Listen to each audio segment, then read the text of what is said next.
જય શ્રી કૃષ્ણ વૈષ્ણવો. ભગવાન શ્રી કૃષ્ણ મથુરાના રાજા બન્યા છતાંય આપ વ્રજ અને વ્રજ ભક્તોને હંમેશા યાદ કરે છે અને યાદ કરીને રડે છે. આ જોઈને ભગવાન અને ઉદ્ધવજી વચ્ચે જે વિરહ ભાવનાનો સંવાદ થયો તે બાબતનું અવગાહન આપણે આજના સત્સંગમાં કરીશું. ખૂબ જ ભાવવાહી સત્સંગ છે, તો વિડીયોના અંત સુધી શ્રવણ કરશું. કે વાલા વૈષ્ણવો, જ્યારે ભગવાન શ્રી કૃષ્ણ અને બલદેવજીએ મામા કંસનો વધ કરીને તેનો ઉદ્ધાર કર્યો અને હવે આપ ભગવાન શ્રી કૃષ્ણ મથુરાના નાથ બન્યા છે. મથુરા ઐશ્વર્ય પ્રધાન નગરી છે. અનેક જાતના વૈભવો મથુરામાં છે. મથુરામાં અનેક દાસ અને દાસીઓ આપની સેવા કરી રહ્યા છે. સર્વ પ્રકારના સુખ અને સંપત્તિ છે. પરંતુ ભગવાન શ્રી કૃષ્ણ વ્રજ તથા વ્રજવાસીઓને જરા પણ ભૂલ્યા નથી. મથુરાના અલૌકિક ઐશ્વર્યમાં, અતિશય સંપત્તિમાં પણ ભગવાન ગોપીઓના પ્રેમને ભૂલ્યા નથી. શ્રી કૃષ્ણ વ્રજવાસીઓને પ્રતિદિન યાદ કરે છે. અનેક વાર વ્રજ તથા વ્રજવાસીઓનું સ્મરણ કરતા આપના નેત્રોમાંથી અશ્રુઓ સરી પડે છે. મથુરાના રાજમાર્ગ ઉપર રત્નજડિત રાજમહેલ શોભી રહ્યો છે. પ્રતિદિન સંધ્યા કાળે ભગવાન નિજ મંદિરના ઝરૂખામાં ઊભા રહીને ગોકુલની ઝાંખી કરે છે અને વિચાર કરે છે કે મારી મા આંગણામાં બેસીને મારી પ્રતીક્ષા કરતી હશે. મા વિચારતી હશે કે મારા લાલાએ કહ્યું છે કે હું પાછો આવીશ. મા ખૂબ જ ભોળી છે. મા મારી પ્રતીક્ષા કરતા કરતા રડી રહી હશે. મારા નંદ બાવા મને ખૂબ જ યાદ કરતા હશે. મારા સખાઓ મને યાદ કરતા હશે. મારા ગોપ બાળકો મને યાદ કરતા હશે. અરે મારી વાલી ગાયો શું કરતી હશે? જરૂર મારી ગાયો મથુરા તરફ મુખ કરીને ભાંભરતી હશે. મારામાં સર્વાત્મ ભાવવાળી મારી ગોપીઓની સિંહ દશા હશે. જરૂર મારા વિરહની અગ્નિમાં બળી રહી હશે. જીવ ઈશ્વરનું સ્મરણ કરે એ મર્યાદા, પરંતુ જ્યારે ઈશ્વર જીવને યાદ કરે, જીવનું સ્મરણ કરે તે પુષ્ટિ. આમ સાયંકાળ થાય ત્યારે નિજ મંદિરના ઝરૂખામાં ઊભા રહીને ભગવાન ગોકુલ તરફ મીટ માંડી સ્વજનોને યાદ કરે છે અને આ આપનો નિત્યનો ક્રમ બની ગયો છે. હવે એક દિવસ આવી જ રીતે ઝરૂખામાં ઊભા રહી ગોપીઓના પ્રેમમાં ભગવાન વિહવળ હતા. દરેકનું સ્મરણ કરતા કરતા શ્રી કૃષ્ણનું હૃદય ભરાઈ આવ્યું અને ગોકુલ તરફ દ્રષ્ટિ કરી ઘડી ભર તો આપ સુનમુન બની ગયા. બાજુના જ કક્ષના ઝરૂખામાં ઊભા રહીને ઉદ્ધવજી આ આખું દ્રશ્ય નિહાળી રહ્યા છે. ઉદ્ધવજીએ વિચાર કર્યો કે આ રત્નજડિત સુવર્ણના રાજમહેલમાં અનેક સેવકો ભગવાનની સેવામાં હાજર છે. શ્રી કૃષ્ણ માટે રોજ 56 જાતના ભોગની સામગ્રી સિદ્ધ થાય છે. કેટલું ઐશ્વર્ય છે! અરે અમે પણ અમારી બુદ્ધિ પ્રમાણે ભગવાનની સેવા કરીએ છીએ, છતાં પણ પ્રભુ શા માટે ઉદાસ રહે છે? આજે તો સંકોચ છોડીને પ્રભુને પૂછી જ લેવું પડશે કે પ્રભુ, આપને અહીં કઈ વાતની ચિંતા છે? આપ શા માટે ઉદાસ બિરાજી રહ્યા છો? સાયંકાળે શ્રી કૃષ્ણ બ્રજવાસીઓના પ્રેમમાં તરબોળ હતા. તેવામાં ઝરૂખામાં ઉદ્ધવજી આવે છે. કોઈના આવવાનો ભાસ થવાથી પ્રભુએ પોતાના આવેગને દબાવ્યો છે. પ્રભુએ પ્રેમના ઉભરાને દબાવી દઈ ઉદ્ધવજીનું સ્વાગત કર્યું છે.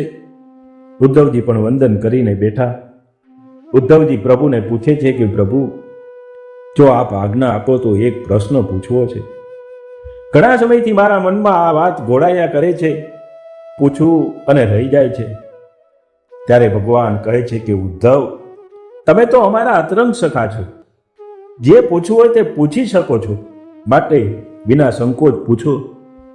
ત્યારે ઉદ્ધવજી કહે છે કે પ્રભુ, આપ રોજ સાયંકાળે ઝરૂખામાં ઊભા રહી ગોકુળ તરફ દ્રષ્ટિ કરી ગોકુળને નિહાળતા હો છો અને ત્યારે ખૂબ જ વ્યથિત લાગો છો. આપની આ ઉદાસીનતા મારાથી જોવાતી નથી. પ્રભુ, અહીં આપને કઈ વાતની ખોટ છે કે આપ આમ ઉદાસ બિરાજો છો? એવી તે શું વાત છે કે આપ કોઈને કહી શકતા નથી અને સહી પણ શકતા નથી? ત્યારે ભગવાન કહે છે કે તો બ્રજ મોહે વિસરત નાય, यह मथुरा कंस की नगरी, ब्रजरज समान नाई, तो ब्रज मोहे विसरत नाय. હે ઉદ્ધવ, મને મારું બ્રજ ખૂબ જ યાદ આવે છે. મને મારી માતા યશોદા, બાવા નંદ બાવાની ખૂબ જ યાદ આવે છે. મને મારી ગાય, ગોપી અને ગ્વાલ બાલોની ખૂબ જ યાદ આવે છે. હે ઉદ્ધવ, હું તેમના પ્રેમને ભૂલી શકતો નથી. ત્યારે ઉદ્ધવજીએ કહ્યું કે હે પ્રભુ, આપ જ્યારે વ્રજમાં હતા ત્યારે ગ્વાલ બાલોની સાથે ઉગાડા ચરણારવિંદથી ગાયોને ચરાવવા જતા હતા. ગોપ બાળકોનું એઠું આરોગતા હતા. પ્રભુ, ગોકુળ વૃંદાવનમાં ટાઢ અને તડકો વેઠીને આપને ગાયો ચરાવવી પડતી હતી. અરે એક ચૂલું પર છાશ માટે આપને ગોપીઓ નાચ નચાવતી હતી. છતાં પણ આપને તેઓની યાદ આવે છે. પ્રભુ, અહીં મથુરામાં તો આપને માટે 56 ભોગ સામગ્રી સિદ્ધ થાય છે. અનેક દાસ દાસીઓ આપની સેવામાં ખડે પગે હાજર રહે છે. આપ મથુરાના નાથ છો વાલા. આપ મથુરાધીશ છો પ્રભુ. આપ રાજ વૈભવથી બિરાજો છો. પ્રભુ, આપને આ રાજ વૈભવના સુખની સામે એ બ્રજની કીચડ ભરેલી ગલીઓ અને ગવાર અભણ વ્રજવાસીઓની યાદ આવે છે. ઉદ્ધવજીના આવા કઠોર વચન સાંભળતા જ ભગવાનના નેત્રોમાં અશ્રુઓ ઉભરાઈ આવ્યા અને બોલ્યા, હે ઉદ્ધવ, હું કેમ વ્યથિત છું એવું પૂછનાર મથુરામાં તું એક જ મળ્યો. તો સાંભળ ઉદ્ધવ, હું ગોકુળમાં હતો ને ત્યારે મારી મા મને મનાવીને ખવડાવતી હતી. ઉદ્ધવ, લાલા ખાઈ લે, કાના ખાઈ લે, આટલું તો જરૂર ખાવું પડશે. હવે શું કહું? વસુદેવ દેવકી મારા માતા પિતા છે, પરંતુ મારા સાચા માતા પિતા તો ગોકુળમાં છે. એક ક્ષણ માટે પણ તેને ભૂલી શકતો નથી ઉદ્ધવ. એક ક્ષણ માટે ભૂલી શકતો નથી. મારી ગાયો મને બહુ યાદ આવે છે. મારા ગ્વાલ બાલ સખાઓ મને યાદ આવે છે. ઉદ્ધવ, અમે જ્યારે ગાયો ચરાવવા જતા ને ત્યારે મારા સખા ગ્વાલ બાલ મારી પ્રતીક્ષા કરીને રસ્તામાં બેસી રહેતા. જ્યાં સુધી હું મારી ગાયોને લઈને ન આવું ને ત્યાં સુધી તેઓ વનમાં જતા નહીં. જ્યારે હું ગાયોને લઈને આવી જાઉં ત્યારે એક સાથે જ અમે વનમાં જતા. તેઓ પોતાના ઘરેથી જે કંઈ વિવિધ સામગ્રીઓ લાવે ને તે પ્રથમ મને ખૂબ જ પ્રેમથી ખવડાવે અને પછી અમે બધા સાથે બેસીને ભોજન કરતા. ઉદ્ધવ, મારા ગોકુળના એ છાપ છૂટી ગયા છે. ઉદ્ધવ, છાપ છૂટી ગયા. તને શું વાત કરું ઉદ્ધવ? વનમાં મારા સખાઓ કુમળા ઘાસ તથા પલ્લવોની પથારી કરી તેના ઉપર મને સોડાવતા, મારી ગાયોને સાચવતા. આ મારા ગ્વાલ બાલોને ઉદ્ધવ હું ક્ષણ માત્ર ભૂલી શકતો નથી. મારી સખીઓ મને યાદ આવે છે. મારી ગોપીઓ મને યાદ આવે છે. ઉદ્ધવ, વૃંદાવનની એ પ્રેમ ભૂમિને હું ભૂલી શકતો નથી. ઉદ્ધવ, ભૂલી શકતો નથી. હે ઉદ્ધવ, મનમાં એવું થાય છે કે હું હમણાં જ ત્યાં દોડી જાઉં, પરંતુ શું કરું? તમે બધાએ મને મથુરાનો નાથ બનાવી દીધો છે. મથુરાના નગરજનો મને ખૂબ માન તો આપે છે. અરે, મને મથુરા નાથ કહે છે. પરંતુ હે ઉદ્ધવ, મારી સાથે કોઈ પ્રેમથી વાત કરતું નથી. મને અહીં પ્રેમથી કનૈયો કહીને બોલાવનારું કોઈ નથી. મને ભલે મથુરાનો નાથ બનાવ્યો, પણ મારું બ્રજ મારાથી ભૂલાતું નથી. ઉદ્ધવ, બ્રજ મોહે વિસરત નાય. આ કૃષ્ણ એ પ્રેમનો ભૂખ્યો છે. મારી માનો પ્રેમ અહીં ક્યાં છે? હે ઉદ્ધવ, એ મારી માં યશોદાજી, બેટા ખાઈ લે, બેટા ખાઈ લે, આવું કહીને માખણ મિશ્રી લઈને મારી પાછળ પાછળ દોડતી. ઉદ્ધવ, માતા યશોદાનો પ્રેમ મને મથુરામાં મળતો નથી. હું જ્યાં સુધી ન જમી લઉં ને ત્યાં સુધી મારી માં એક કોળિયો પણ ખાતી નહોતી. મારા માટે મથુરામાં 56 ભોગ સિદ્ધ થાય છે, પરંતુ દરવાજે ટેરો લઈને કહે છે કે પ્રભુ અરોગો. પરંતુ હે ઉદ્ધવ, હું એમ નથી અરોગતો. તને શું કહું? ગોકુળ છોડીને મથુરા આવ્યા પછી મારા સગડા ભોગ સરી ગયા છે ઉદ્ધવ, સગડા ભોગ સરી ગયા છે. મને કોઈ પ્રેમથી ન મનાવે ને ત્યાં સુધી હું અરોગતો નથી. અનેક વાર મને કોઈ પ્રેમથી મનાવે ત્યારે એક કોળિયો માત્ર અરોગું છું. એટલે જ્યારે હું મથુરામાં ભોજન કરવા બેસું છું ને ત્યારે મારી માં મને યાદ આવે છે ઉદ્ધવ. મથુરામાં હું 56 ભોગ નિહાળું છું પણ આરોગતો નથી. આ કૃષ્ણ એ ભોગનો ભૂખ્યો નથી ઉદ્ધવ, કૃષ્ણ તો પ્રેમનો ભૂખ્યો છે. તેથી હે ઉદ્ધવ, વ્રજ મોહે વિસરત ના. ઉદ્ધવજી ભગવાનના આ પ્રેમને સાંસારિક મોહ મમતા સમજી બેઠા. એટલે ભગવાનને કહેવા લાગ્યા કે પ્રભુ, જો આપને માખણ રોટી જ આરોગવા હોય તો કાલે રસોઈ ઘરમાં સૂચના આપી દઉં કે. ભગવાને ઉદ્ધવજીને અધવચ્ચે જ અટકાવ્યા. ઉદ્ધવ, ઉદ્ધવ, શું માતા યશોદાના હાથના અને એ પ્રેમના માખણ રોટી અહીં મળશે ખરા? ઉદ્ધવજી તદ્દન નિરુત્તર થઈ ગયા. ઉદ્ધવજી જ્ઞાની છે પણ પ્રેમ લક્ષણા ભક્તિનો મહિમા જાણતા નથી. તેથી ઉદ્ધવજી ભગવાનને ઉપદેશ આપે છે. ઉદ્ધવ આગળ કહે છે કે પ્રભુ, સાંભળ્યું છે કે આપ જ્યારે ખૂબ નાના હતા ત્યારે વ્રજમાં ગોપ બાળકો સાથે રમતા હતા. પરંતુ પ્રભુ, હવે તો આપ મથુરાના નાથ થયા છો. આવા ગામડાના એ ગોવાળને યાદ કરો તે આપના માટે યોગ્ય નથી પ્રભુ. એ ગોપીઓ, એ વ્રજવાસીઓ અને ગોકુલને ભૂલી જાઓ પ્રભુ, તો જ આપને મથુરાના રાજકારણમાં, રાજકાજમાં આનંદ આવશે. તો જ મથુરાના ઐશ્વર્યમાં આપને સુખ થશે. જ્ઞાનના અભિમાનને કારણે ઉદ્ધવને એ પણ ભાન ન રહ્યું કે તે કોને ઉપદેશ આપી રહ્યા છે. ત્યારે ભગવાને કહ્યું કે ઉદ્ધવ, તો મને વ્રજ અને ગોપ ગોપીઓને ભૂલવાનો ઉપદેશ તો કરે છે, પણ હું શું કરું કે હું શું કરું તો વ્રજને ભૂલી શકું? તું જ કંઈક રસ્તો દેખાડ ભયા. વ્રજ અને વ્રજવાસીઓને ભૂલવાનો તો હું ખૂબ જ પ્રયત્ન કરું છું, પરંતુ ઉદ્ધવ, મને તેમાં સફળતા મળતી નથી. પ્રેમ એ અન્યોન્ય છે. વ્રજવાસીઓ મને જરૂર યાદ કરતા હશે, એટલે જ તો મને પણ તેનું સ્મરણ થાય છે ઉદ્ધવ. ઉદ્ધવ, તેમણે મારા માટે સંસારના સર્વ સુખનો ત્યાગ કર્યો છે. તેઓ મારા માટે જીવે છે. જ્યારે હું મથુરા આવતો હતો ને ત્યારે મેં પરસો આવીશ એવું એ લોકોને કહ્યું હતું. પરંતુ આ પરસોના આજે વર્ષોના વર્ષો વીતી ગયા ઉદ્ધવ, વર્ષોના વર્ષો વીતી ગયા. પરંતુ મારા વચન ઉપર વિશ્વાસ રાખીને કે આવશે એવું કહ્યું છે ને તો જરૂર આવશે, એવી આશાએ તેઓએ પોતાના પ્રાણ ટકાવી રાખ્યા છે.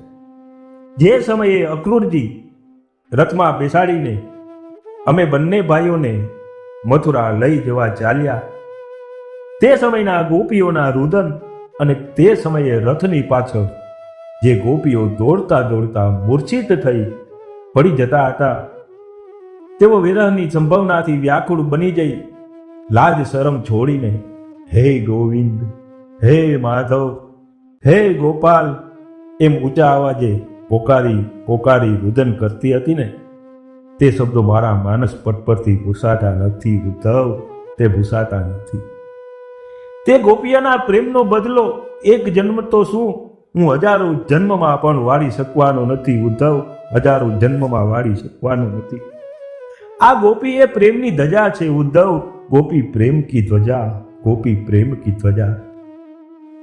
વ્રજવાસી વલ્લભ સદા મેરે જીવન પ્રાણ, ઇને તનક ના વિસારું મોહે નંદ બાવા કિયા. આ વ્રજવાસી, આ ગોપ ગોપીઓને હું ક્યારેય નહીં ભૂલી શકું ઉદ્ધવ, હું ક્યારેય ભૂલી નહીં શકું. ઉદ્ધવ, તું એક કામ કર, વ્રજમાં જઈને તું અમને ઉપદેશ કર. તેઓ જો તારા જ્ઞાનથી મને ભૂલી જાય ને તો હું પણ જરૂર તેઓને ભૂલી જઈશ. તમે ત્યાં જશો ને એટલે માતા પિતાને શાંતિ થશે.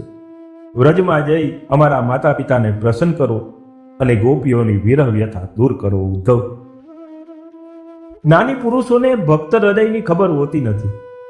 તેથી ઉદ્ધવજીએ પ્રભુને બીજો રસ્તો દેખાડ્યો કે પ્રભુ, વ્રજમાં જવાની મારી ના નથી હો, પરંતુ આપ જ તો વ્રજમાં એકવાર જઈ આવો ને વાલા. ત્યારે ભગવાને કહ્યું કે ઉદ્ધવ, હું જરૂર વ્રજમાં જઈ આવું, પરંતુ વ્રજવાસીઓનો, માતા યશોદાનો તથા નંદ બાવાનો હું ખૂબ જ દેવાદાર બની ગયો છું, ખૂબ જ ઋણી બની ગયો છું. કોઈ માણસ જ્યારે ગામમાં ખૂબ દેવાદાર થઈ જાય ને, ત્યારે તે પોતાની આબરૂ અને ઇજ્જત બચાવવા લાજ શરમથી ગામ છોડીને બીજે ગામ ચાલ્યો જાય છે. તેવી જ હાલત મારી થઈ છે ભૈયા ઉદ્ધવ. વ્રજવાસીઓ, યશોદા મૈયા, નંદ બાવાના પ્રેમનો હું ખૂબ જ દેવાદાર બની ગયો છું. એના સ્નેહનો હું ઋણી છું. તેથી ગોકુલ છોડી મથુરા આવીને છુપાયો છું. અનેક જન્મે પણ હું દેવામાંથી મુક્ત થઈ શકું તેમ નથી. માટે તમે વ્રજમાં જઈ આવો અને બધાને સાંત્વના આપો. ઉદ્ધવ, તમે વ્રજમાં જઈને કહેજો કે અમે બંને ભાઈઓ ત્યાં જરૂર આવીશું. ઉદ્ધવ, વ્રજમાં જઈને તમે માતા યશોદાને એટલું કહેજો કે અમારું નેતરું, સોટી અને વાંસળી બધું સંભાળીને રાખે. રાતા સમય કસમયમાં આપણા દરવાજે આવીને મારા કોઈ ખીલોના ચોરી ન જાય. વળી એ પણ કહેજો કે અમો માતા યશોદાથી વિખૂટા પડ્યા છીએ ને, ત્યારથી કોઈએ અમને કનૈયા એવું કહ્યું નથી. ન તો પ્રાતકાલે કોઈ કલેવો કર્યો છે કે ન તો સાયંકાળે ગાયના આચળની સીધી શેરથી દૂધ પીધું છે. અને નંદબાવાને પણ કહેજો કે બાવા, તમે તો કઠોર હૃદય કરી લીધું કે તમારા કનૈયાને મથુરા પહોંચાડીને ફરી અમારી સંભાળ પણ ન લીધી. આટલું મારું કામ કરો ભૈયા ઉદ્ધવ, આટલું કામ કરો. ઉદ્ધવજીને લાગ્યું કે હું જ્ઞાની છું, તેથી બીજા કોઈને નહીં અને મને વ્રજમાં મોકલે છે. ઉદ્ધવને જ્ઞાન હતું, પણ જ્ઞાન સાથે અહંકાર પણ હતો. તેથી ઉદ્ધવજીએ કહ્યું કે પ્રભુ, હું વ્રજમાં જવા તો તૈયાર છું, પણ આ ગામડામાં રહેનારા એ અભણ લોકો મારા વેદાંતનું તત્વજ્ઞાન ક્યાંથી સમજશે? આ વેદાંતનું જ્ઞાન આ ગામડાની અભણ ગોવાલણીઓને કેવી રીતે સમજાવીશ?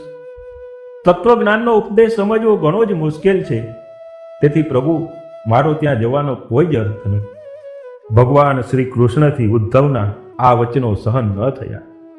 ભગવાને કહ્યું કે ઉદ્ધવ, એમનો પ્રાણ, એમનું જીવન, એમનું સર્વસ્વ હું જ છું.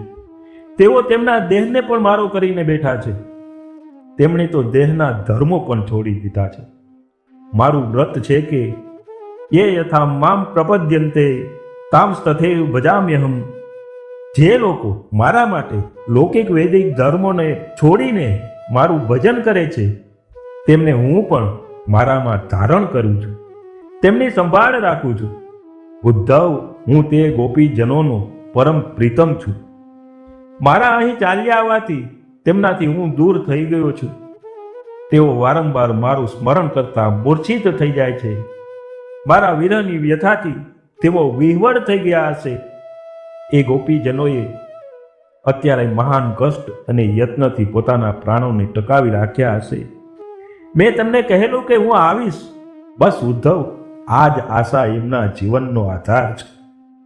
વધારે શું કહું, હું જ તેમનો આત્મા છું. તેઓ નિત્ય મારામાં જ તન્મય રહે છે.